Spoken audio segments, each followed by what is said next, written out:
Hi guys, ఈరోజు serving love India channel ఇక్కడ అనాథాశ్రమం మీద వచ్చినాం.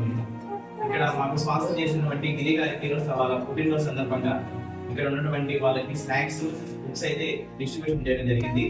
మాకు ఎంతో సహకరించినటువంటి గిరి గారికి మా ధన్యవాదాలు. అలానే కావల్లో ఎక్కడైనా ఫంక్షన్స్ లో ఫుడ్ వేస్ట్ ఉన్నా కానీ మాకు కొంచెం దయచేసి ఇంటిమేట్ చేస్తే మేము మా ఫుడ్ వేస్ట్ గా కాకుండా నలుగురికి పెట్టడానికి యూజ్ చేయడానికి మేము యూజ్ చేస్తాం. Thank you. పెడుతున్నా విరివిగా పంచావి